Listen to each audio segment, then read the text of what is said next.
성부와 성자와 성령의 이름으로 아멘. 은총이 가득하신 마리아님 기뻐하소서.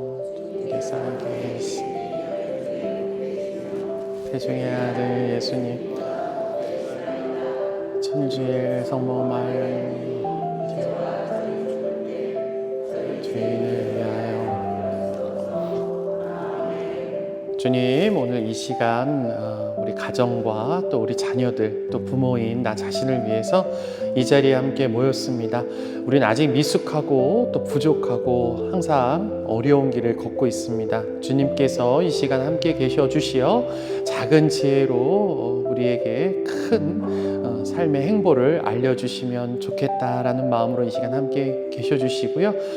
듣는 많은 말들 중에 한 가지라도, 적어도 반 가지라도 우리 마음속에 남아 있을 수 있는 우리의 넓은 지혜와 마음을 허락해 주소서. 우리 주 그리스도를 통하여 비나이다. 성부와 성자와 성령의 이름으로. 참미 예수님, 만나서 반갑습니다. 저는 지금 수원교구 성직자국에서 성직자들을 담당하고 있고요. 그리고 사회복지시설도 하나 맡고 있습니다. 지금 수원시 다문화가족지원센터라고 수원시에 있는 외국인들, 그리고 이주해온 이주 여성들, 노동자들을 위해서 지금 사회복지 시설을 운영하고 있습니다. 동시에 제가 이제 사회복지 시설을 운영할 수 있었던 이유는 뭐냐면, 일반 대학교에서 사회복지를 전공했고요. 그리고 또 보육시설에서 아이들도 가르치다가 유치원에서 아이들도, 어린이집에서 아이들도 가르치고 실습하고 그러다가 이렇게 신부가 되었어요. 그러다 보니 이러한 부모 교육 계속 들어오네요.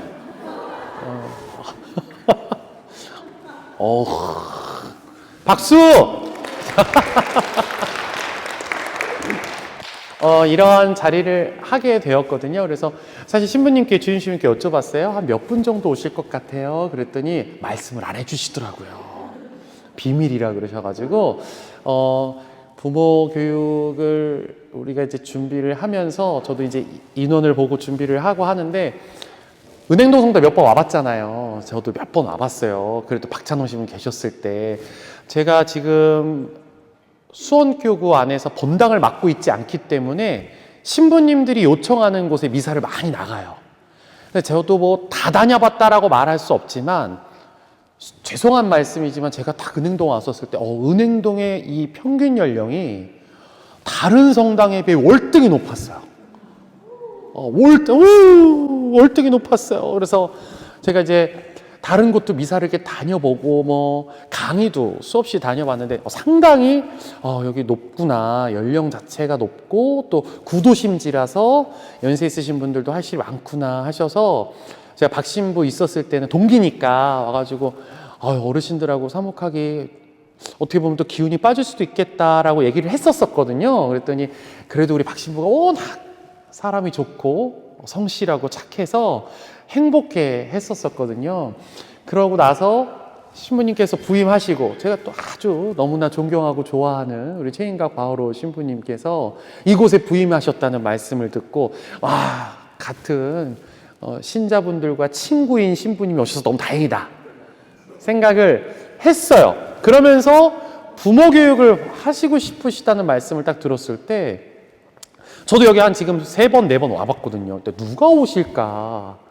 오실 수 있는 분들이 계실까라고 생각해서 말씀드렸더니, 이걸로 시작하고 싶으시다.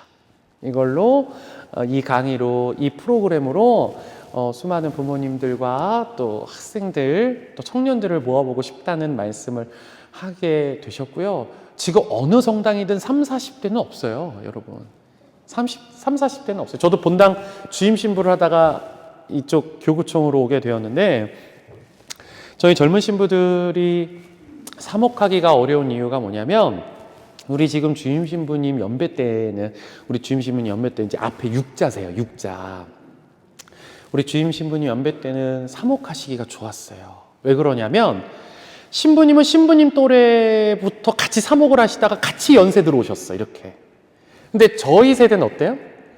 저는 지금도 부모님 세대랑 사목을 하고, 앞으로 20, 30년 때도 누구랑 사목을 해야 돼요? 부모님 세대랑 계속 사목을 해야 돼요. 여러분, 저도 제 친구가 좋아요.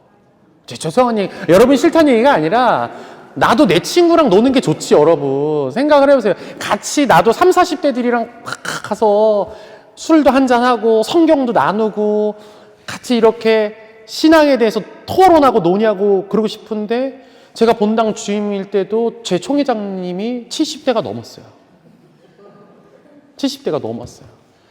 근데 우리 주임 신부님은 이미 70년대, 80년대 다 대학생들이고 같이 어울려서 야, 그래, 우리 세상을 바꿔보자, 우리 같이 열심히 살아보자 하시던 분들이 같이 나이 들어오면서 신앙 안에서 가톨릭 학생회, 복사다, 주일학교 하면서 올라왔지만, 저는 저랑 같이 주일학교 같이 활동하던 친구들은 한 명도 남아있지 않아요. 세상이 그렇게 됐어요. 그러니까 성직 자국 있지 않습니까? 젊은 신부들이 조금씩 아파요. 힘들어해요. 아플 수밖에 없어. 그러니까 아무리 신부님, 여러분들 신부가 열심히 해도 여러분 사는 세대랑 저희 사는 세대랑 다르잖아요. 자, 우리 이제 오늘부터 교육할 건데, 자, AI부터 할 겁니다. 그러면 이제 여기 한 90% 또 안 나와. AI가 뭐요? 야, 핸드폰도 하기 힘든데 AI가 뭐요? 짜증내시고 힘들어 하실 수도 있을 것 같아가지고 서로 소통하기가 어려운 거예요.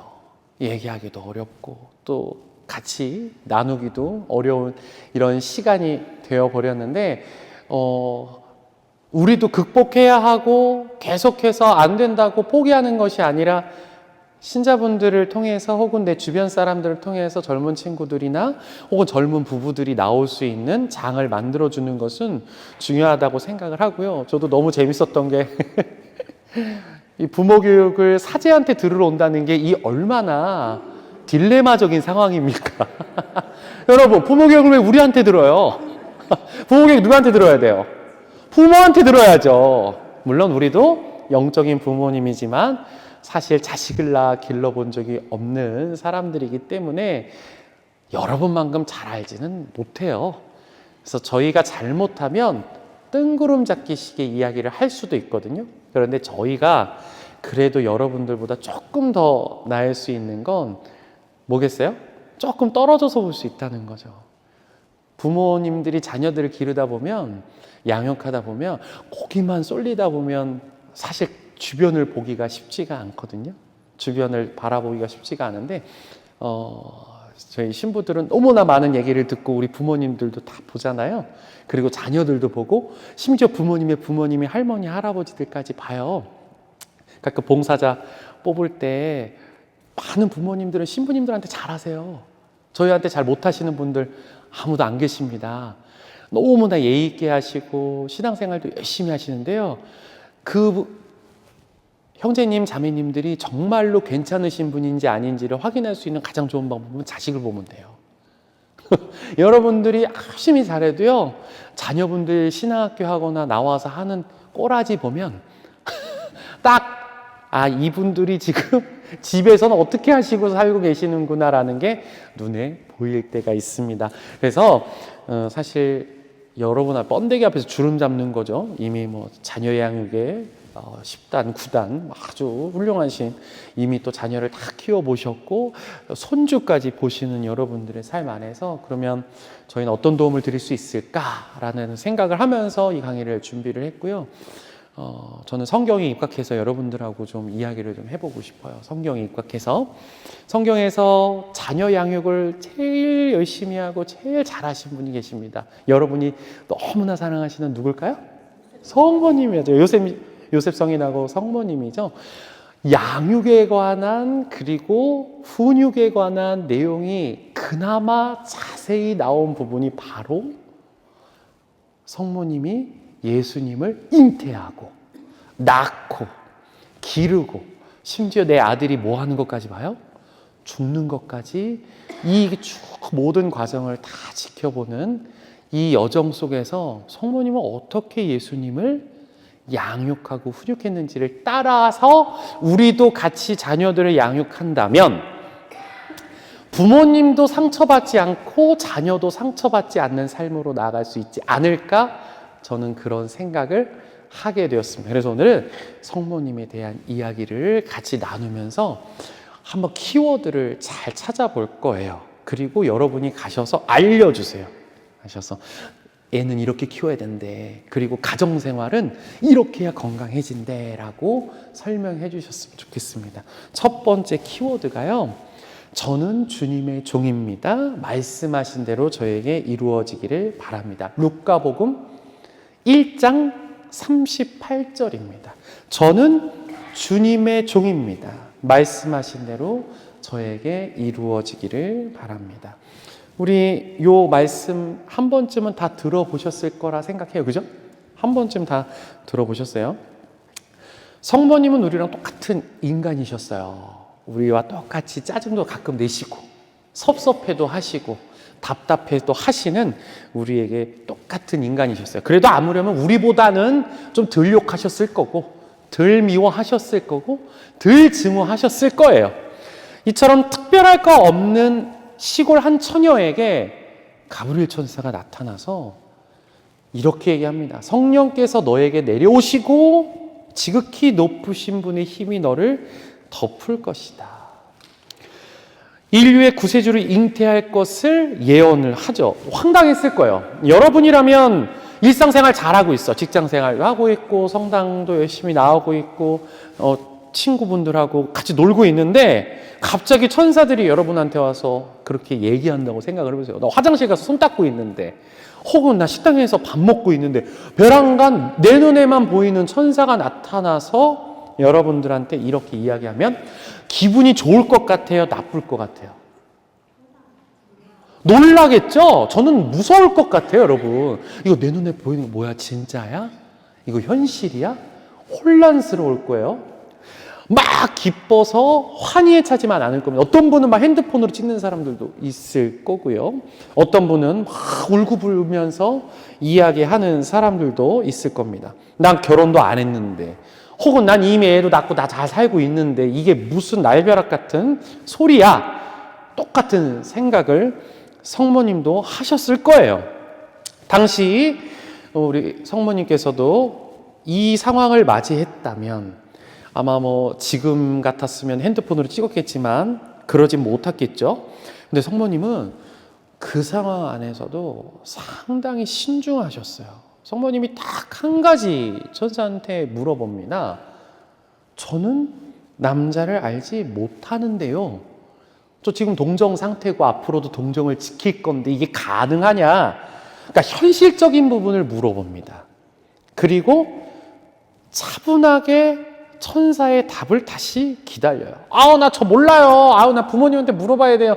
뭐 자기 마음대로 그래요. 하느님이 뭔데 저한테 제 삶을 좌지우지하세요. 따지고 화냈을 법도 한데 성모님은 덴박에 그러지 않고 좀 기다리신다는 거죠. 가장 현실적인 질문을 하시고 누구라도 물어볼 수 있는 내용이지만 이 정신없고 두려운 상태에서는 사실 피하고 싶은 게 가장 먼저일 거예요. 근데 그 피하고 싶은 것을 떠나서 내 상황에 대해서 얘기를 하고 이 상황을 어떻게 하느님께서 이끌어 가실지를 함축시켜서 물어본 게 바로 그거예요. 제가 남자를 알지 못하는데 이거 어떻게 가능합니까? 그럴 때 천사가 다시 답변을 하죠. 은총이 너에게 내려올 것이고 하느님의 힘이 너를 덮어서 잉태할 것이다 라고 이야기를 합니다.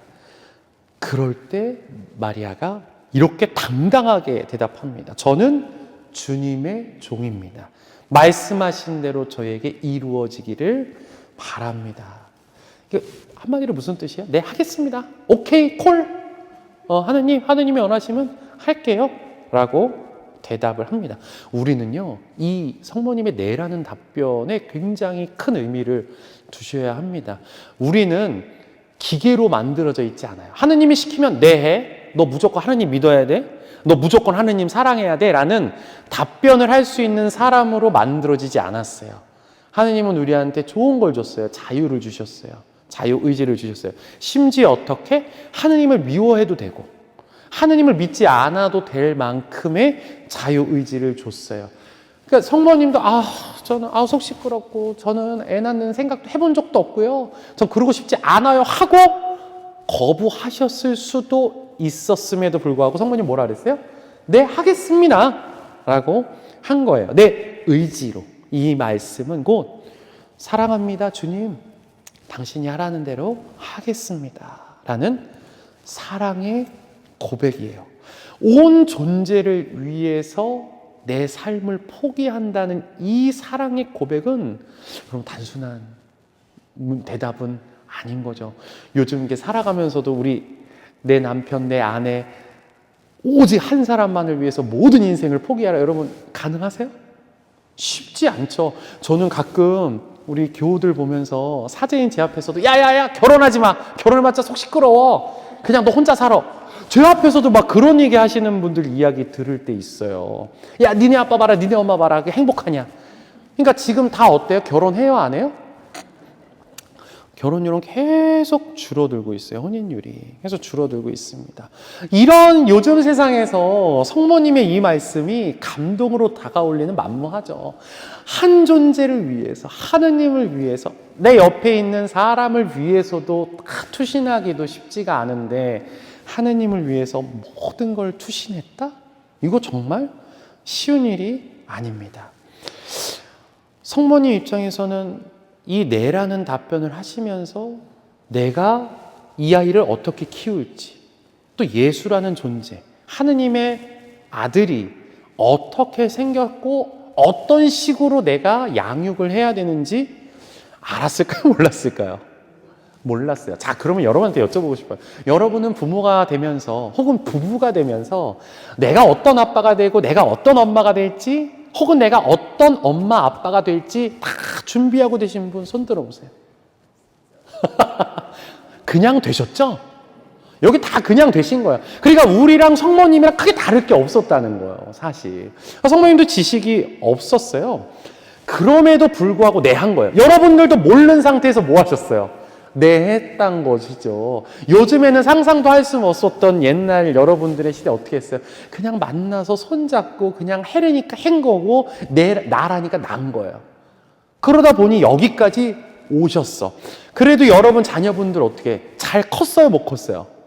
그것도 잘 컸어. 어떻게 큰 문제 없이. 물론 서로 다툼도 있었고, 서로 싸움도 있고, 살다 보면 삐걱거리잖아요. 그런 것들은 있을 수 있다 하더라도, 우리 애가 뉴스에 나올 만큼 큰 죄를 짓거나, 우리 아이가 이 지역사회에 얼굴도 들지 못할 만큼 대단한 실수를 했던 그런 큰 실수를 하거나 죄를 짓고 산 만큼 우리 아이를 양육하지 않았어요.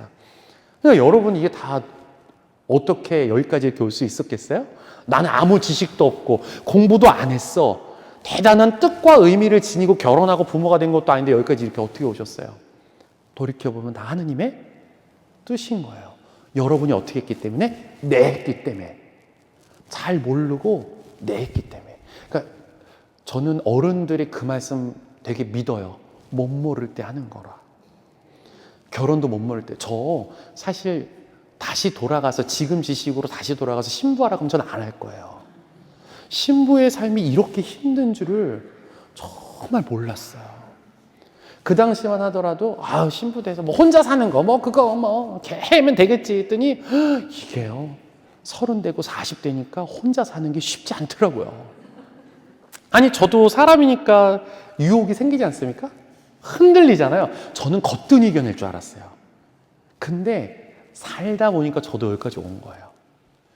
제가 신학교에 들어올 때 막 하느님이 너무 좋아서 꿈에 막 성모님이 이렇게 나와가지고 너 신부 안 되면 죽여버릴 거야 이렇게 협박해서 그렇게 해서 신부 된 사람들은 없어요. 대부분 못 모르고 어떨 때는 신부님 복장이 멋있어서, 어떨 때는 미사 드리는 신부님의 모습이 멋있어서, 또 어떨 때는 이렇게 신자들하고 어울리는 게 행복해서 그냥 아주 작은 걸로 시작을 하는 거예요. 김수환 추기경님은 왜 신부님 됐대요? 옛날에 계란 그거 먹고 싶으셔서 신학교에 들어가셔서 달걀 주는 게 너무 옛날에 먹을 게 없었으니까. 그러니까 단순한 이유와 목적으로 사제직을 걷거든요.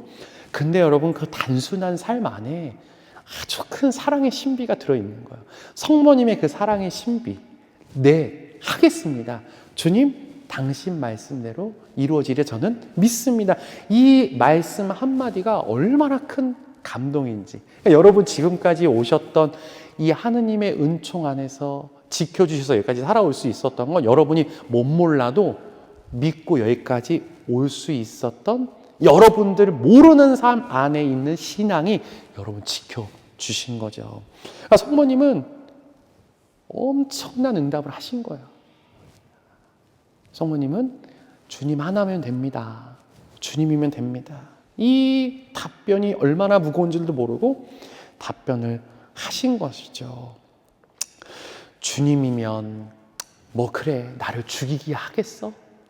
주님이 나를 이끌어 주셨는데 뭐 내 아이가 나왔을 때 하느님의 자녀가 나왔을 때 큰 사고라도 치겠어? 그냥 하나 믿고 그냥 막 가신 거죠. 이 믿음이 어디서 시작됐냐면 이 겸손함에서 시작됐습니다. 그러니까 여러분 오늘 부모로서의 독립, 자녀로서의 독립 이 키워드 중에 가장 첫 번째가 바로 겸손이라는 키워드를 드리고 싶어요. 여러분 겸손. 그러니까 겸손해야 여러분 삶은 좀 나아질 수가 있다. 마리아는 겸손이 몸에 배어 있었어요. 그래서 나 겸손해야 돼. 나 잘해야 돼.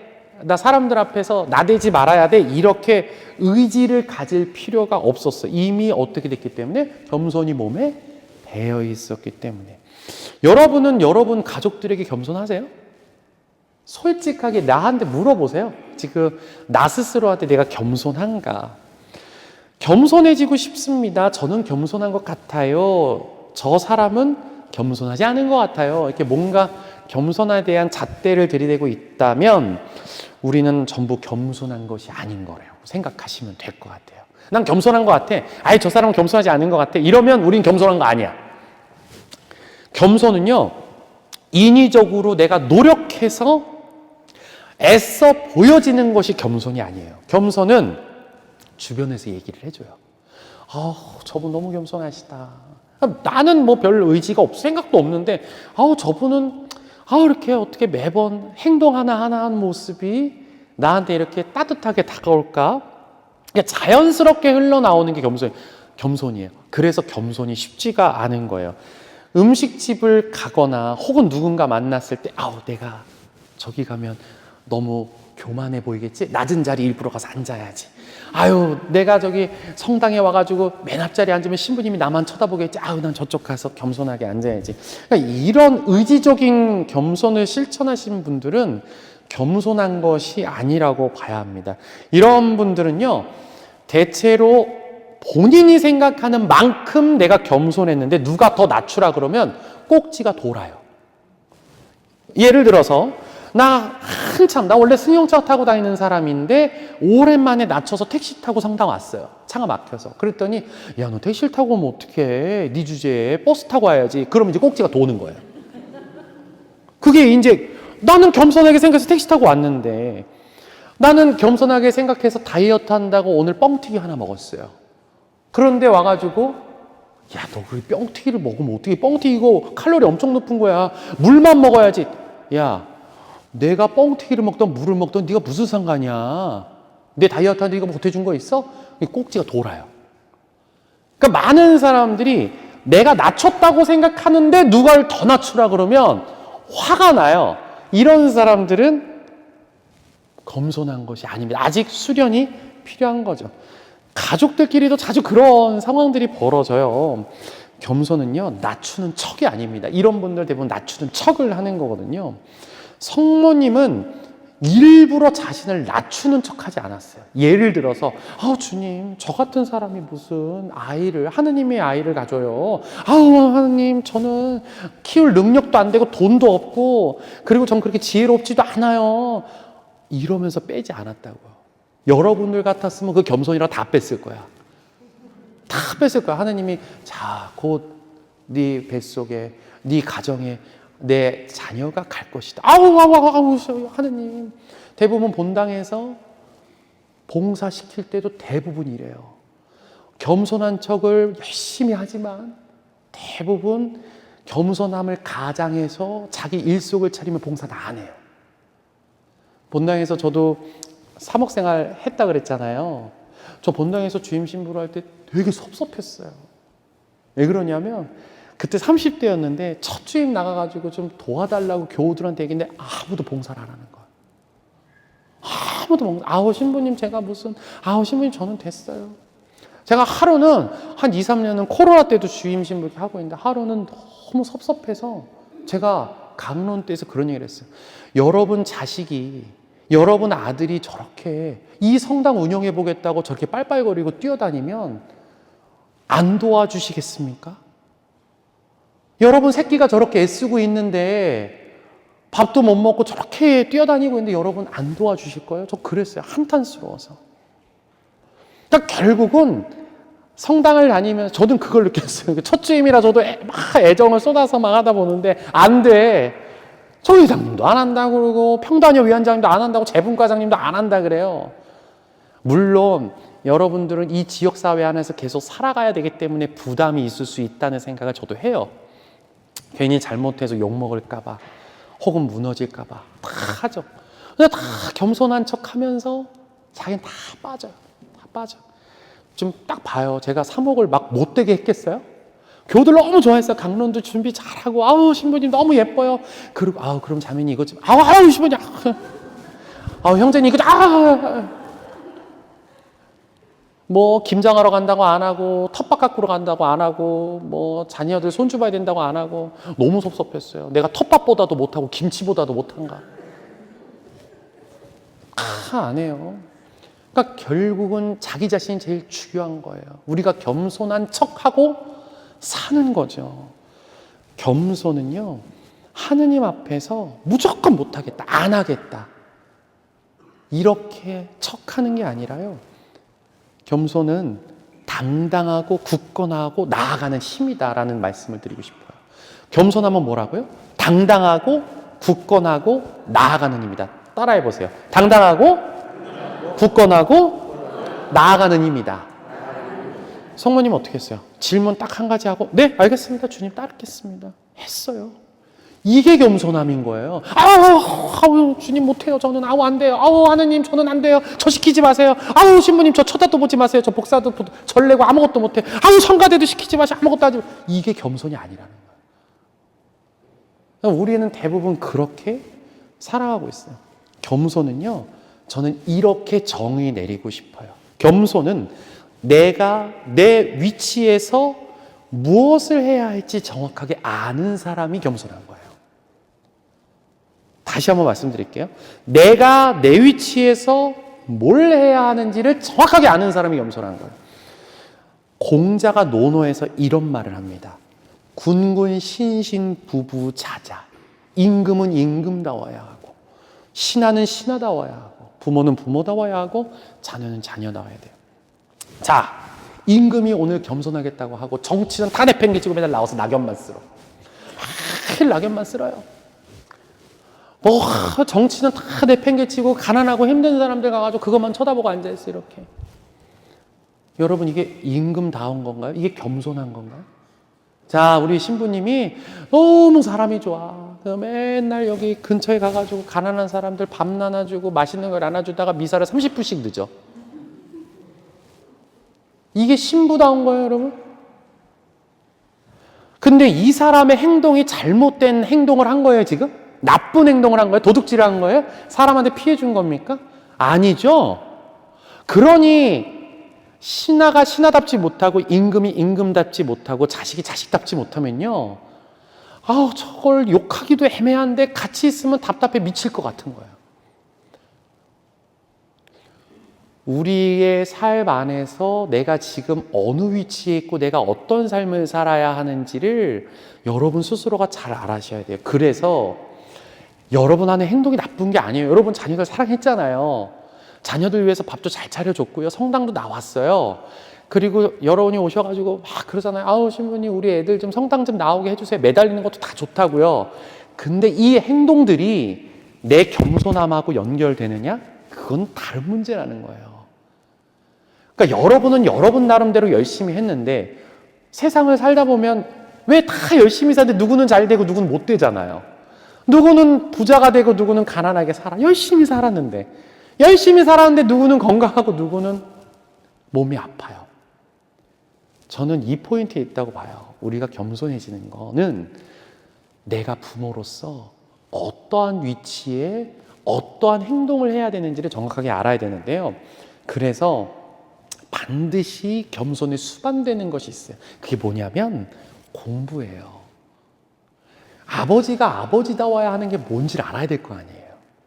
엄마가 엄마다워야 되는 건지 뭔지를 알아야 될 거 아닙니까? 이거를 모르면 겸손할 수가 없어요. 그러니까 겸손함은 근본적으로 아는 게 있어야 겸손해질 수 있는 거예요. 그러니까 책도 좀 찾아보고 뭐 강의도 좀 들어보고 가서 직접 깨지고 체험해보면서 내 기술이 늘어야 된다는 거죠. 아버지의 많은 분들의 역할이 뭐라고 생각했을까? 저는 이런 생각이 들어요. 아버지 역할들. 가정을 지키는 것이 이제 아버지들의 역할인데, 아버지들이 가정을 지키는 거에 대한 초점은 어디에만 맞춰 있어요? 돈을 벌어 오는 거에만 초점이 맞춰 있어요. 거기에 몰두를 한 거예요. 근데 어느 날 이렇게 뭐 교과서에서 배운 건 아니잖아요. 교과서에서 여러분 학창 시절에 아버지는 돈을 버는 사람이다 이렇게 써 있는 게 아니잖아요. 그냥 우리 아버지의 아버지, 또 내 아버지의 아버지들이, 내 옆집의 아버지들도 그렇게 사니까 그렇게 산 거예요. 그런데 이런 강의를 듣다 보니까 아버지의 의미가 다르다는 걸 알았어. 그러고 나서 집에 가서 이제 좀 아버지 노릇을 하려고 했더니 이미 3, 40년을 돈 버는 데만 몰두했어요. 그러다 보니 뭘 해야 될지 모르겠는 거예요. 그러니 내가 은퇴하고 이제 새로운 삶을 살아야 되는데 돈을 버는 것이 아버지의 역할이라고 생각했던 아버지들은 대부분 다시 또 돈을 벌러 나가요. 은퇴를 하고. 그렇지 않으면 가정에서 자녀들하고 무슨 대화를 해야 될지도 모르는 거야. 야, 밥 먹었냐? 그 얘기 아니면 뭐 너 결혼은 했냐? 뭐 너 여자친구 남자친구는 있냐? 그러니까 대부분 우리가 아는 잔소리다운 얘기만 하게 되는 거죠. 배운 적이 없으니까. 배운 적이 없으니까. 그러니까 아빠들은 항상 거실에 앉아 있는데요. 그러니까 애들도 대화하기 싫고 엄마도 대화하기 싫으니까 아빠들은 거실에 밖에 없는 거예요. 거실에 있어야 가족들을 다 볼 수 있거든요. 내가 의지하지 않아도 다 볼 수 있어요. 되게 가슴 아픈 일인 거예요. 그런데 사실 아버지의 역할은 교과서에 나와 있는 거 보면 그거예요. 누군가의 공격으로부터 가족을 보호하고 가족이 어려운 일이 있을 때 해결책을 제시하며 아버지로서, 남자로서의 역할을 교육하고 알려줘야 하는 것이 아버지다. 그러니까 남자로서의 역할이 무엇인지를 알려주는 것이 바로 교과서에 나와 있는 아버지로서의 역할인 거죠. 수많은 교육 콘텐츠가 나와요. 지금 제 나이대 또래에 있는 아빠들도 근데 똑같이 여러분 아버지들처럼 살아요. 그냥 뭐만 해요? 돈만 무지스럽게 벌어요. 제 친구들 만나잖아요. 똑같은 얘기예요. 주식, 코인, 직업, 맨날 건강 이것밖에 얘기해요. 이러고 3, 40년이 지나면 여러분 똑같아지는 거예요. 내 아들, 내 딸이 문제에 직면했어요. 어떻게 문제를 풀어나가야 할지를 자분자분 설명도 해줘야 되고요. 가서 불이한 처우를 받았을 때 아빠랑 함께 가서 이 불이한 처우를 잘 해결할 수 있도록 문제를 해결하는 것도 아버지의 역할인 거예요. 가서 소리 지르고 이거 책상 둘러엎는 게 아버지 역할이 아니라 가서 힘 있는 걸 보여주는 것이 아니라 그런 것들을 해내는 게 아버지의 역할인 거예요. 이러한 연습들을 우리가 하지 않으면 똑같아지는 거죠. 그래서 현재 저도 이제 40대인데 많은 이 젊은 아빠들도 똑같이 그렇게 살아가요. 왜? 배우려 하지도 않고 그냥 다른 아버지들이 산 모습 그대로 살아가는 게 편하기 때문에 그렇습니다. 한 번쯤 고민을 해봐야 되지 않을까 싶어요. 그럼 엄마는 엄마로서의 내 역할은 뭘까? 아빠는 아빠로서의 역할은 뭘까? 이것을 끊임없이 고민하고 그 위치에 있는 것이 바로 겸손한 삶이다. 이렇게 겸손하게 살아갈 때 우리 삶이 조금씩 해결이 돼요. 조금씩 해결이 돼요. 두 번째가 이 말씀을 여러분들하고 나누고 싶어요. 마리아는 이 모든 일을 마음속에 간직하고 곰곰이 되새겼다. 루카복음 2장 19절입니다. 마리아는 이 모든 일을 마음속에 간직하고 곰곰이 되새겼다. 저는 이 말씀을 너무 좋아해요. 제가 이 말씀을 좋아하는 이유가요. 제가 이렇게 살아보지도 못했고 저는 이렇게 살고 싶은 게 꿈이기 때문에 그래요. 요 말씀의 키워드를 저는 이렇게 말씀드리고 싶어요. 빨리 행동하지 마라. 빨리 행동하지 마라. 우리 성모님께서 아이를 잉태하고 예수님을 잉태하고 엘리사벳 성녀를 다시 찾아가고 아이를 출산했어요. 근데 출산도 어디서 했어요? 말구유에서 했죠. 그런데 벼랑과 목동들이 찾아오고 그리고 동방박사들도 찾아와요. 누군지도 모르는 사람들이 찾아와서 경배를 합니다. 성모님을 묵상하면서 제가 가장 사랑하는 이 말씀, 곰곰이 되새겼다는요. 성모님이 이 말도 안 되는 상황들을 하느님한테 제대로 설명 듣지 못했어요. 자, 마리아야 들어봐. 너 아들 낳을 거고 그 아들 낳으면 목동들 찾아올 거야. 동방박사 찾아올 거야. 그 사람들하고 잘 만나서 대화해야 돼. 이런 얘기를 안 해주셨단 말씀인 거죠. 그렇죠? 그리고 성모님도 아이를 낳을 시점에 딱 왔을 때 어떤 느낌이었을 것 같아요? 이게 어떻게 나올지 궁금하지 않겠어요? 배를 뚫고 나올지 우리가 아는 방식으로 나올지 하늘에서 불마차가 내가 눈을 감았다 떴는데 애가 이렇게 벌떡 서 있을 수도 있는 거 아니야. 하느님의 아들인데 이거 지금 어떻게 나올지 하느님이 정확하게 설명해 줬겠어요? 안 해줬겠어요? 안 해줬어요. 뭐 탯줄을 어떻게 끊어야 되는지 이런 거 설명 안 해줬단 말이에요. 빛과 함께 위에서 이렇게 나올 거라. 내가 아이를 낳는데 알이 나올 수도 있는 거예요, 사실. 이게 모르는 상황인데 성모님은 먼저 움직이시는 법이 없었습니다. 항상 마음속에 곰곰이 되새기면서 하느님만 지켜봤어요. 하느님이 알아서 하시겠지. 그리고 몸소 시행착오를 직접 겪었어요. 성모님도 참 초보셨는데 그 내용이 성경 곳곳에 나와요. 성모님이 예수님한테 한번 짜증을 내신 적이 있어요. 그게 언제냐면 예루살렘을 갔다가 오시는 길에 이미 아이가 컸어요. 예수님 좀 컸어. 이제 한 6, 7살 되셨나 봐요. 그런데 갔다가 오는 길에 보니까 막 사람들이 막 많으니까 보니까 내 아들이 없어요. 막 찾아서 다시 요셉 성인하고 어디로 가? 예루살렘으로 빠꾸를 해요. 돌아가서 찾아보는데 회당에서 발견이 돼요. 회당에서 바리사이들하고 율법학자들하고 막 얘기를 나누고 있어요. 그런 걸 보면서 성모님이 화가 난 거야. 성모님도 사람이었으니까 인간답게 얘야 우리한테 왜 그랬니? 말 좀 해주지 그랬어. 그랬더니 예수님이 이래. 제가 아버지 집에 있으셔야 됐던 거 모르셨습니까? 아주 팩트로 성모님을 다시 가르치게 되죠. 성모님은 거기서 이 모든 일을 마음에 곰곰이 되새겼다라고 해요. 우리 같았으면 어떻게 했겠어요? 뺨따구를 날렸을 수도 있고 욕을 한 바가지 했을 수도 있고 아니면 그 자리에서 펑펑 울었을 수도 있습니다. 도대체 하느님 저한테 왜 이러세요? 내가 뭐 어떻게 잘못했길래 내 팔자가 이러냐고 하느님께 하소연을 했을 수도 있죠. 그런데 성모님은 그러지 않으셨어요. 간직하셨어요. 저는 우리가 너무 빨리빨리 움직이려고 하는 거 아닌가, 빨리빨리 결정 내리는 거 아닌가라는 생각을 하게 되었습니다. 두려워하거나 걱정하는 것은요, 이 빨리빨리에서 나와요. 얘 지금 빨리 잡지 않으면 안 돼. 얘 지금 빨리 교육하지 않으면 안 돼. 지금 이 시기를 놓치면 안 돼. 대부분의 세상의 교육들은 여러분을 그렇게 초조하게 만들어요. 초조하게. 하느님의 일은요, 절대 서두르거나 다급하게 움직이지 않아요. 서두르거나 다급하면 어떤 일이 벌어지냐면요, 집착하게 돼요.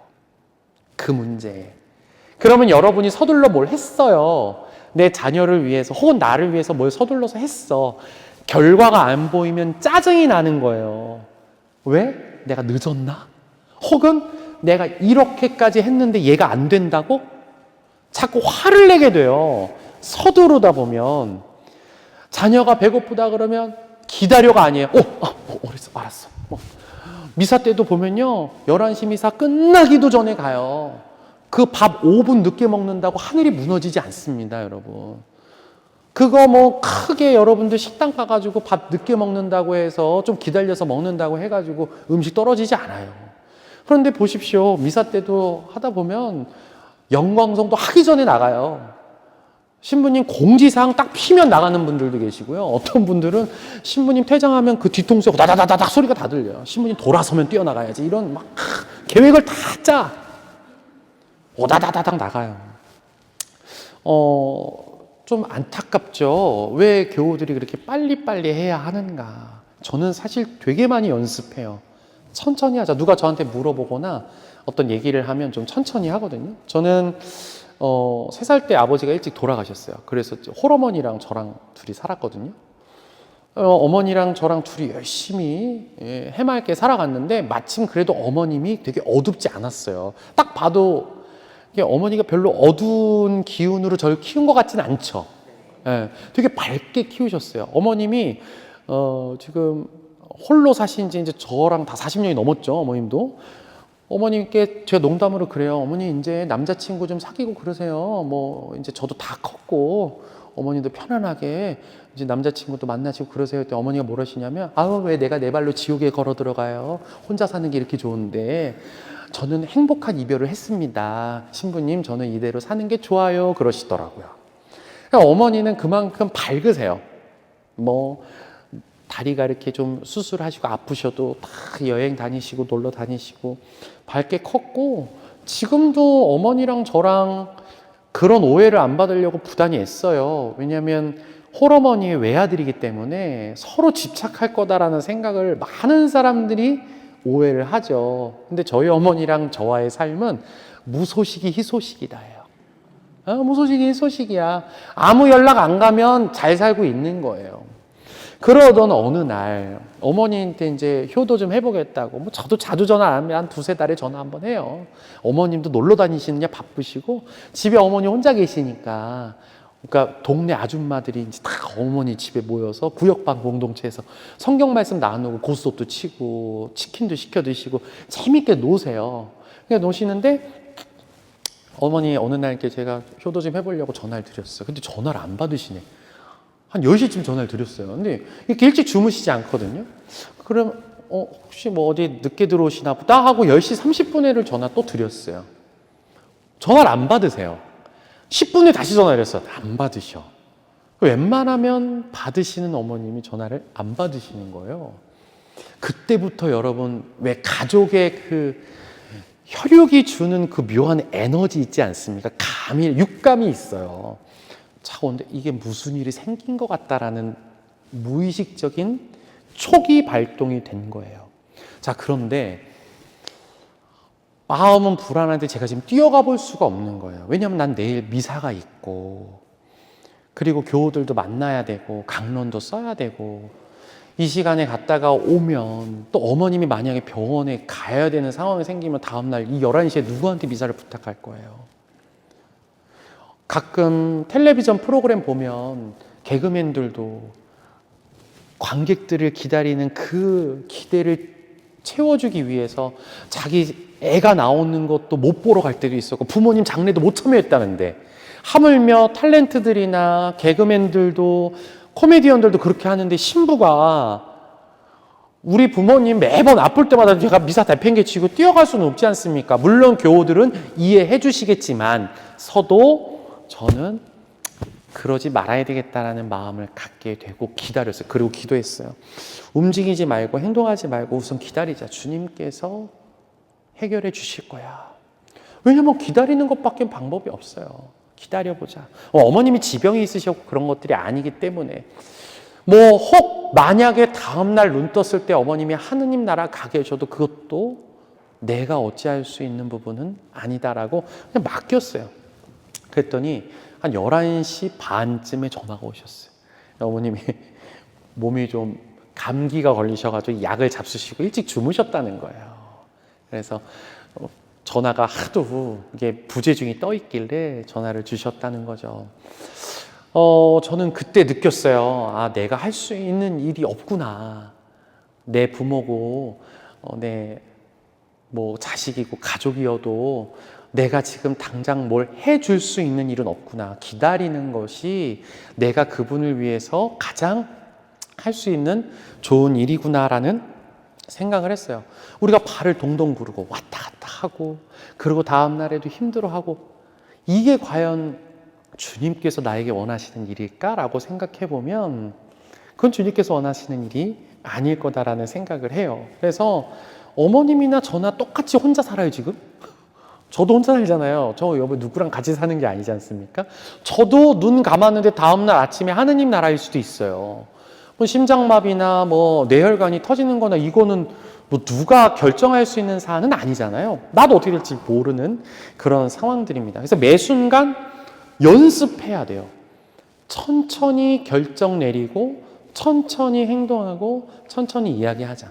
저도 성격이 급한 편인데 본당에서 교우들이 신부님 이거 어떻게 해요? 신부님 이럴 때 어떻게 해요? 막 와서 답을 빨리 바랄 때 저는 습관적으로 이야기해요. 기다리세요.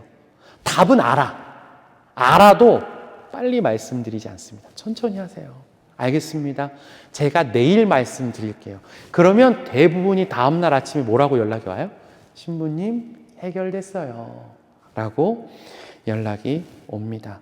주변 사람들 보면 다 안달목달이에요. 제 친구들도 아이를 키우는 거 보면 안타깝습니다. 막 와서 저한테 이런 고민 얘기해요. 친구 신부님이니까 얘기하는 거라고. 우리 아들, 우리 딸이 학교 가서 혹시 왕따 당할까 봐 걱정돼. 혹시 우리 자녀가 다른 애들이랑 비교당해서 나는 못났다고 생각할까 봐 걱정돼. 막 고민을 털어놔요. 그러면 저도 뭐 명확한 답은 없죠. 거기에 답을 내려주긴 쉽진 않은데 제가 이렇게 얘기합니다. 10분 이해하지만 네가 대신 살아줄 거 아니면 너무 그렇게 안달복달하지 않았으면 좋겠어 라고 말씀을 해줍니다. 불안함을 가지고 답답함을 가지고 그 고통의 시간을 견뎌내는 게 부모인 것 같아요. 그러니까 불안함, 그 명확하지 않은 상황들을 가지고 계속 고민하는 거예요. 그때 움직이시면 사단이 거기서 벌어집니다. 내가 먼저 해결이 돼야 그 문제가 건강하게 해결이 돼요. 제가 한 16년 정도 이제 사회복지 일을 하다 보면서 고아 아이들을 이렇게 부모 없는 아이들을 제가 계속 돌봤었어요. 걔네들이 이제 20살 되고 나가지고 다 커서 이제는 독립해서 와서 살 때 이제 제가 옆에서 도와줘요. 그러니까 제가 여러분들만큼은 아니에요. 여러분들만큼 뭐 그 아이들을 사랑과 정성으로 키웠다라고 자신 있게 말할 수는 없어요. 근데 제가 힘 닿는 선에선 계속 이 아이들을 도와주고 응원하고 함께 하고 있어요. 5명의 아들들을 제가 지금 계속 함께 하고 있는데 저는 이 아이들하고 지금 16년이 있으면서 12살에 만났거든요. 벌써 지금 28이 됐어요. 다 컸어요, 이제. 근데 뭐 몸이 아프면 아프다고 연락 와. 그럼 병원 데려가야 돼요. 그리고 뭐 학교 갔다가 뭐 대학교 잘 들어갔는데 그게 마음처럼 대학교가 또 잘 되지 않을 때도 있잖아요. 자기 다른 대학 가고 싶다고 얘기도 하고 다른 과로 전과하고 싶다고 얘기도 하고요. 또 어떤 애는 사고를 쳐서 법원도 갔다 와요, 제가. 그러니까 서초동 가가지고 막 저 법원 앞에서 한 3시간, 4시간씩 기다려도 보고 별걸 다 해봤어요. 그러면서 흔들리더라고요, 저도. 내가 왜 이러고 살고 있지? 나는 자식을 기르는 의무가 있는 사람이 아닌데 왜 내가 얘네들을 보면서 사서고생을 하고 있지? 이런 생각이 드는 거예요. 아, 현실에 사는 부모들이 이런 마음이었겠구나. 저는 그런 마음이 들더라고요. 그러던 아들 중에 5 아이들인데 한 아들이 공부를 잘했어요. 그래서 의대를 갈 만큼 공부가 성적이 좋았어요. 예쁘잖아요. 막 1등급이 항상 나왔어요. 그래서 이제 수능을 한 4개월 앞두고 제가 그랬어요. 성적표 갖고 와봐. 그랬어요. 성적표 갖고 와서 성적표를 근데 막 뻘쭘뻘쭘하게 저한테 보여줘요. 1등급, 3등급, 2등급, 1등급 이렇게 돼 있는 거야. 3등급을 딱 보는 순간 나도 꼭지가 돌더라고요. 너 이거 뭐야? 왜 3등급 맞았어? 그랬더니 아무 말 안 해. 아무 말 안 해요. 근데 여러분 공감이 되시죠? 그게 약간 잘하던 애가 그렇게 되면 저는 화 안 낼 줄 알았어요. 제가 부모라면 화 안 낼 줄 알았어. 근데 이게 막 하늘 보고 땅 보고 고민이 되기 시작하는 거야. 창문을 내다보면서 이거를 한 대를 줘박아야 되나, 혹은 이걸 어떻게 해서 좀 따끔하게 가르쳐야 되나 고민이 많았어요. 그래서 이제 친구 신부님한테 전화를 했어. 하도 속이 상해가지고 친구 신부님한테 전화를 했어요. 나 이 친구가 이렇게 돼가지고 좀 나 너무 힘들다. 그랬더니 그 친구 신부님이 저한테 그러더라고요. 야, 네 자식 아니야. 그리면서 하는 말이 있어요. 그리고 너한테 그 성적표 보여주면서 네 아들이 가장 힘들었을 거야. 마음이 아팠을 거야. 그 얘기를 해주는데 그거 듣는다고 뭐 되겠어요? 그렇다고 고민은 계속 됐지만 저는 행동하지 않았어요. 우선 알았어, 열심히 해 이러고 보내고 혼자 고민을 많이 했던 것 같아요. 그 이후부터 저는 강론 때 여러 번 애들 성적 떨어졌을 때 부모님도 뭐라 그러지 마세요 라는 말 못 하겠더라고요. 성적 떨어지면 그렇지, 흔들리죠. 사랑하니까. 근데 한 번 꾹 참으니까요 잘 되고요. 그 친구가 이번에 열심히 공부해서 로스쿨을 갔어요. 로스쿨을 합격을 했어요. 그러면서 저한테 합격증을, 신부님 이렇게 합격증 갖고 오는데 너무 이렇게 감사한데 똑같이 부모님들처럼 잔소리한 게 뭔지 아세요? 좋은데 경거망동하고 까불지 마. 똑같아. 너 어디 돌아다니다가 사고 치고 교통사고 나고 이상한 거 주워 먹고 또 속 탈나가지고 나도 나오는 거 이게. 그래서 그 친구가 이제 아들 같은 친구가 유럽 여행 간다 그러는 거예요. 그래서 계속 사람 잘 쳐다보고 다니고 물가 조심하고 제가 그 얘기를 하고 있는 내 자신을 보면서 똑같구나. 또 그런 얘기를 하게 돼요. 왜냐하면 저도 그 시절을 보내왔잖아요. 너무 기쁘면 흥분해서 실수할 수 있어요. 실수할 수 있으니까 제가 그랬어요. 다 좋고 뭐 제가 그래서 유럽 갔다 오라고 돈도 딱 모은 거 챙겨주고 보내면서 그랬죠. 다 좋아. 다 해도 돼. 건강만 잘 챙겨. 소중한 거를 쟁취했어. 네 노력으로 쟁취한 거야. 이걸 한순간에 잃어버리지 마. 이렇게 얘기하고 또 갔다 올 때까지 어때? 저는 제발 아무 사고 없이 잘 다녀왔으면 좋겠다. 그 마음이 생기더라고요. 근데 여러분, 그 마음으로 사는 거예요.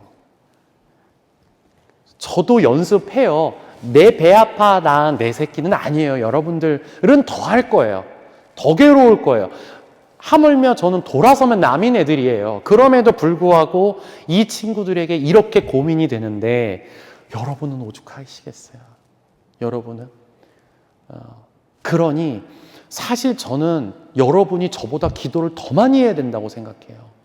더 많이 공부하셔야 되고요. 더 많이 하느님께 매달리셔야 돼요. 안 그러면 이 때때마다 성적이 떨어지고 얘가 원하는 걸 얻었고 가서 사고를 칠 때때마다 여러분 어떻게 해야 돼요? 기다려야 돼요. 막 가서 뛰어들어서 내가 다 해줘야 돼요. 근데 내가 그 아이의 삶을 대신 살아줄 수는 없잖아요. 이제부터 여러분들이 밖에 나가서 요거를 고민해 보셨으면 좋겠어요. 첫 번째는 겸손해야 된다. 겸손은 뭐예요? 지금 내가 내 위치에서 뭘 해야 되는지를 잘 아시고 공부하셔라. 두 번째, 천천히 움직여라. 특히 내 가족과 관련된 일에서는 천천히 움직여라. 엄마, 나 교통사고 당했어. 지금 병원에 응급실에 왔거든. 엄마 좀 와봐야 될 것 같아. 아빠 와봐야 될 것 같아. 알았어. 전화를 끊고 여러분 가장 뭘 먼저 해야 될 것 같아요? 그쵸. 기도보다도요, 기도 안에서 지금 내 상태가 어떤지를 제일 먼저 보세요. 많은 사람들이 이거를 착각해요. 부모님들은요, 저희가 사제가 되면서 가장 많이 연습하는 게 뭔지 아세요? 판단력이에요. 판단력입니다. 조직을 이끌어가고 공동체를 운영하는 데 있어서 가장 중요한 건 올바른 판단을 내려주는 거예요. 자, 부모는 이 가정의 리더예요. 내 자녀의 일, 내 남편의 일, 내 아내의 일이 어떤 문제가 생겼을 때 그거를 판단 내려줘야 돼요. 그런데 내가 지금 어떤 상태인지도 모르고 정신없이 거기에 몰두하다 보면 판단을 못 내려요. 자, 우선 병원부터 뛰어가면 뭐부터 작성해야 돼요, 여러분들? 수술을 해야 할지 말아야 할지부터 여러분이 다 판단 내려야 돼요.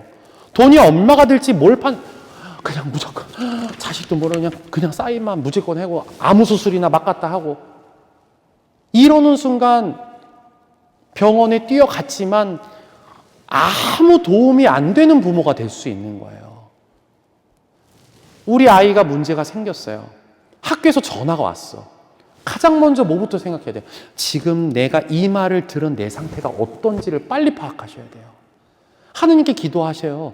우리 자녀가, 우리 남편이, 우리 아내가 무슨 일이 있는지 잘 해결되게 해달라고 기도하시지 마시고 제가 올바른 판단을 내릴 수 있도록 지혜를 달라고 기도하셔야 돼요.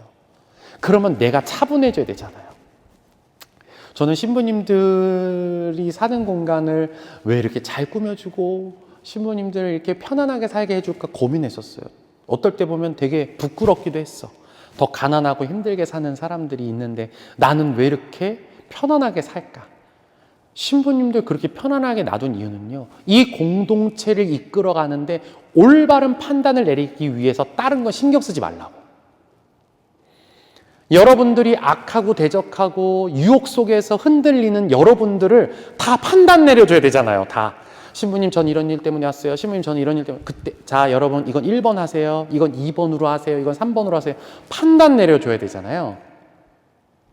여러분들도 그 판단을 내려줘야 되는 사람들이에요. 그러기 때문에 기도하고 공부하시지 않으면 이상한 판단을 내려요. 나도 모르게 가서 안아줘야 할 자식을 어떻게 때릴 때가 있어. 가끔 내 분에 못 이겨서. 어떨 때는 회초리를 들어야 할 텐데 나도 모르게 걔 앞에서 울고 있어. 펑펑. 그러면 자녀가 나를 무시할 수 있는 거예요. 그러니까 올바른 판단이 안 내려지는 거예요. 지금 내가 막 상태가 오락가락 하니까. 기도는 맞죠?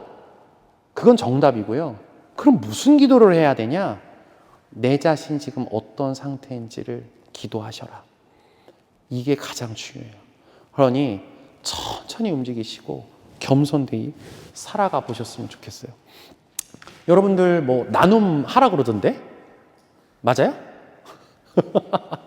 뭐 나눔 주제를 하나 갖고 오라는데 저만 그렇게 들었나? 신부님께서 저한테는 그렇게 말씀을 해주셨는데 제가 나눔 주제를 드릴 테니까 한번 써보세요. 그냥 여러분 스스로가 생각해보는 걸 써보세요.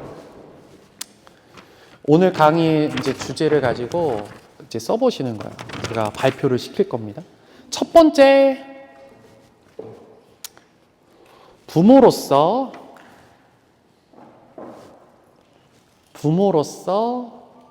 볼펜이 있으면 볼펜으로 쓰시고 핸드폰이 어려우시죠? 예, 그러면 뭐 볼펜으로 쓰셔도 돼요. 뭐 필기도구 다 갖고 오셨어요? 안 가져오신 분들도 있죠? 그러면 그냥 머리로 생각해 보세요. 부모로서 내가 가장 중요하게 생각하는 가치가 뭔가? 부모로서 내가 가장 중요하게 생각하는 가치가 뭔가? 자녀를 양육하면서 이것만큼은 나는 무너뜨리면 안 된다고 생각하는 그 가치를 적고 이유를 적으세요. 가장 중요한 가치. 그러니까 절대 부모가 되면서 내가 자녀를 키우면서 이것만큼은 내가 양보할 수 없다는 가치와 그 이유를 적으시면 되고. 이게 1번. 이해가 되셨습니까? 이거 뭐 시험 없어요. 두 번째 질문.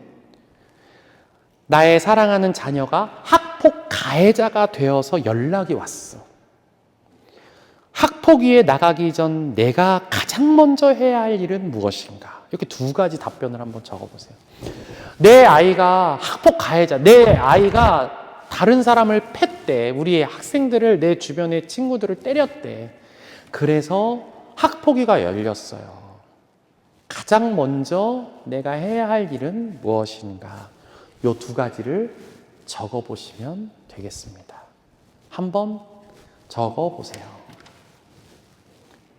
10분 드리겠습니다. 답이 있습니다. 한번 잘 적어 보세요.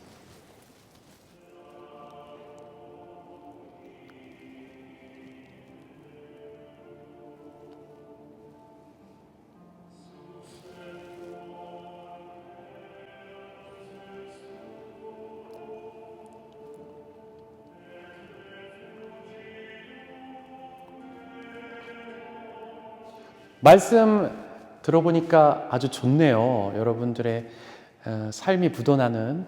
그리고 저는 예시를 들어드렸는데 진짜 실사례를 말씀해 주셔가지고 여러분의 사시는 삶의 사례를 얘기해 주셔가지고 너무 감사하는데, 제가 두 가지를 질문한 이유가 있습니다. 제가 아까 말씀드렸다시피 겸손하기 위해서는 어떻게 해야 된다고요?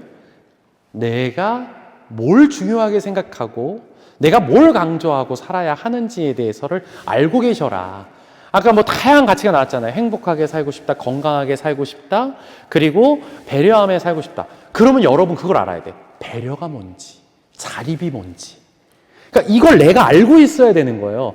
그러니까 무조건 내보내는 게 자립이 아니고, 무조건 상대한테 져주는 게 배려가 아닐 거고, 무조건 행복하고 건강한 게, 그럼 막 어디가 건강한 거야? 살이 막 100kg 찐 게 건강한 거야? 삐쩍 마른 게 건강한 거야? 우리 기준을 모르잖아요. 그러니까 그 기준을 이제 여러분이 아셔야 돼요. 아셔야 된다고. 다 중요한 가치는 알아요. 배려하고, 사랑하고, 희생하고, 용서하고, 지혜롭게 살아라. 근데 이렇게 뭉뚱그려 말하면 어렵잖아요. 제가 여러분들한테 자, 여러분 원수를 사랑하십시오, 이렇게 그냥 뭉뚱그려 얘기하면 여러분 못 사랑하고 살아요. 어떻게 원수를 사랑해 내가. 내 와서 뺨따기를 때린 사람을 다음날 이렇게 가서 사랑스럽게 안아줄 수 있어요, 없어요? 없어요. 이 말씀의 의미는 다른 의미가 있어요, 사실. 그렇기 때문에 이걸 세세하게 알려주지 못하면 여러분들은 와서 강론 들으면 어때요? 졸린 거예요. 하느님의 말씀이 졸린 거예요. 나랑 무슨 상관인데 이게? 아니, 사랑하란 말 누가 몰라? 용서하란 말 누가 몰라? 여러분 여기서 매번 듣잖아요. 근데 그게 나한테 실생활에 확 와닿지 않으면 의미가 없는 거예요. 똑같이 자녀에게도, 여러분들이 이미 다 성장한 자녀에게도 내가 가장 중요하게 생각하는 내 가치가 왜 그런지, 왜 이 가치를 선택했는지, 그리고 이 가치의 기준은 난 이거라고 생각해라고 훈육하고 알려주는 것이 중요해요. 그러고 난 다음에 어떻게 해야 돼요? 부모인 내가 그렇게 살아야 돼요. 오은영 선생님이 가장 열심히 말씀하신, 자녀를 서울대 보내고 싶으시냐, 태어나는 순간부터 서재에 처박아 놓고 엄마 아빠는 텔레비 절대 보면 안 되고 매일 책만 보셔야 돼요. 그러면 아이들은 알아서 눈 뜨고 인지가 생길 때부터 뭐부터 봐요? 책부터 봐요. 그러니까 부모가 그렇게 살고 부모가 그렇게 보여주면 아이들은 그걸 모델링이라고 그래요. 똑같이 따라해요. 근데 엄마 막 놀고 들어오면서 웃으면서 웃으면서 즐겁게 노는데 어느 날 베란간, 야, 너 이제 공부해. 그러면 자녀 입장에서는 엄마가 내가 어떨 때 가장 행복했어요? 내가 웃을 때 가장 행복했단 말이야. 그러니까 이게 되게 신기하다는 거예요. 아이가 어떨 때 우리 제일 기뻐해요? ABCD 외울 때 이뻐해요? 춤추고 노래 부를 때 이뻐해요? 춤추고 노래 부를 때 더 예뻐하잖아요. 그쵸? 그러고 나더니 갑자기 얘가 학교 들어가서 5, 6학년 되면 뭐라 그래요? 너 언제까지 춤추고 노래할 거야? 제정신이야 지금? 그러니까 어느 날 기준 없이 바뀌는 거예요, 부모가.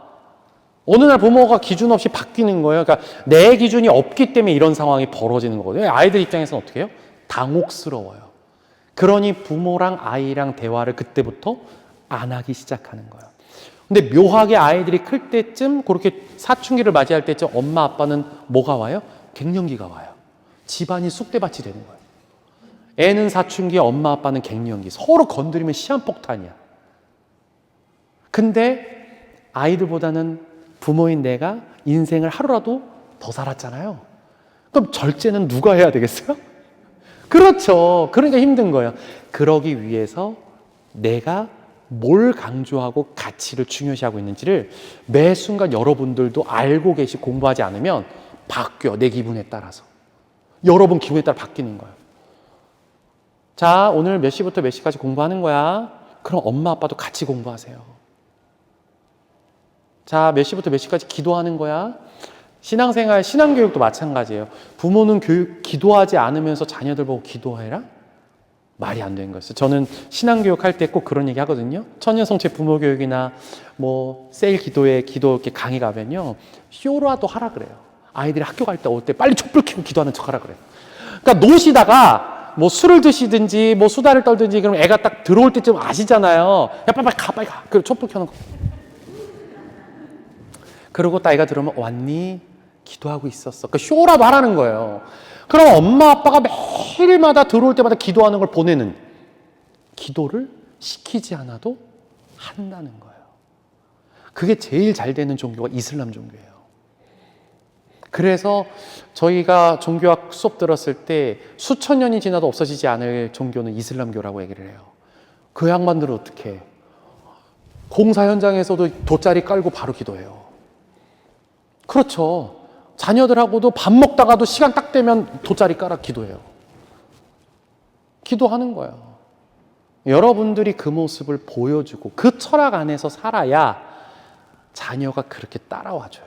착 따라와줘요. 그러니까 기도해야지라는 게 아니라요, 기도를 어떻게 실천해야지가 여러분들의 목적이고요. 그러니까 너무 많은 걸 바라지 마세요. 그럼 이제 다 못해요. 그리고 두 번째, 제가 이걸 왜 여쭤봤냐면, 제가 이거는 강의 말미에 말씀을 드렸어요. 가장 먼저 뭐 하라 그랬어요? 내 기분 상태가 어떤지를 파악하라 그랬잖아요. 자, 이제 학폭을 열었어요. 학교에 가야 돼요.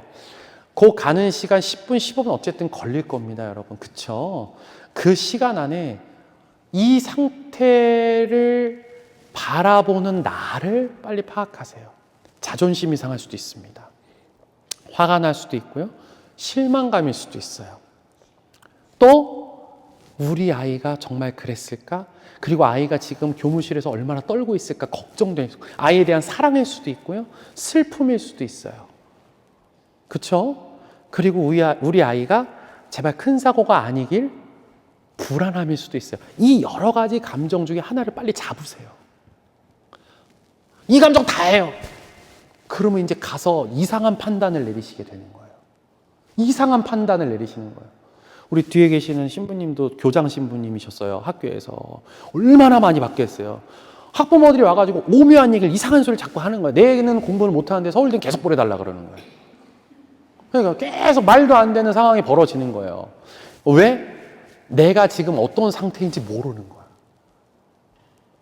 우리 아이는 그러지 않아요. 우리 아이는 대부분이 성당에서도 그래요. 대부분이 아이 문제로 부모가 이렇게 오잖아요.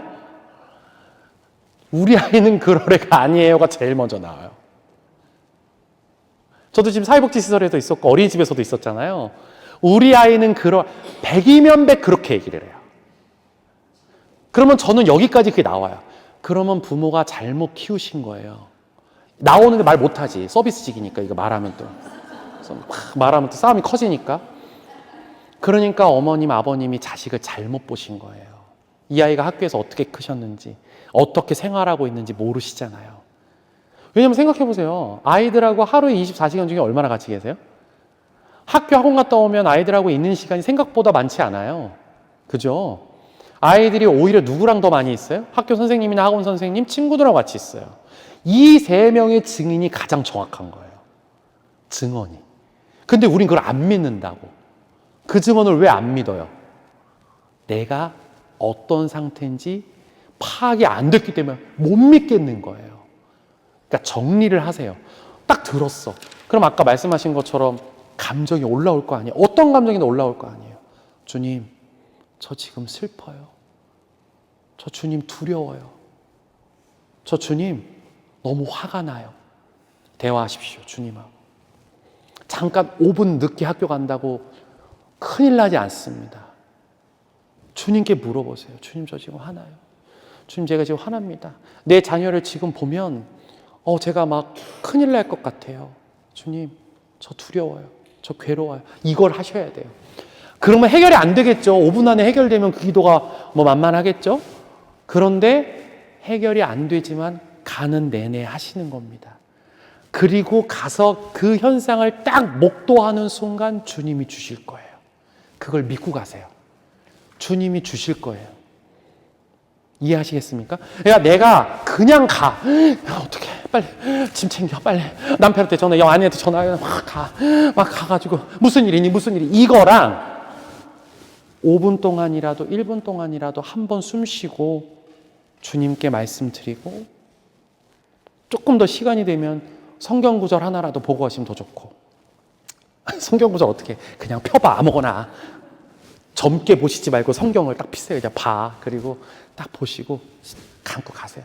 차 타고 가는 내내 되뇌세요. 주님, 떨립니다. 두렵습니다. 아픕니다. 슬픕니다. 그렇게 가세요. 그리고 딱 그 문 앞에 그 문을 열었을 때 선생님과 아이들이 보이면 주님께서 알려주실 거예요. 그게 바로 신뢰하는 거고 하느님을 믿고 따르는 거예요. 걱정하지 말라 그러시잖아요.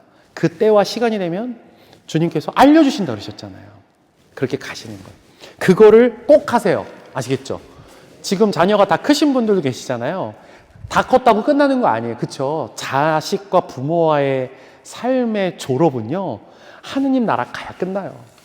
그 나라 갈 때까지 노력해 보세요. 오늘 2가지 말씀드렸어요. 겸손, 그리고 2번째가 뭐예요? 천천히 해라. 이 2가지 한번 잘 고민해 보시면서 해 나가시면 어떨까 싶습니다. 어떻게 좀 도움이 되셨어요? 네. 행복하셨습니까? 네. 그래요. 하여튼 여러분 힘내시고요. 저도 열심히 살아가고 있습니다. 저도 열심히 공부하고 있고요. 제가 아마 여러분들보다 부모와 관련된 책 더 많이 볼 것 같아요. 자녀와 관련된 책들도 더 많이 보고 있고 강의도 듣고 있는데 여러분들도 놓치지 말고 공부하시고 앞으로 오늘 첫 여정이잖아요. 신부님이 이미 3번 강의를 해주셨지만 이제 계속 전문가들이 오실 겁니다. 저는 전문가는 아니고 같이 이렇게 여러분들하고 살아가는 사람으로서 그 시행착오 했던 거를 말씀드린 거니까요. 앞으로 오시는 전문가님들의 말씀 잘 들으셔서 이 문 밖을 나가고 몇 개월이 지난 후에는 그래도 이렇게 살면 되겠구나라고 한 가닥 희망 정도라도 느낄 수 있었으면 좋겠다라고 생각합니다. 오늘 너무 수고하셨고요. 좋은 주말 보내시고 사순식이 잘 보내셔서 거룩한 부활 맞이하시기를 기도드리겠습니다. 감사합니다.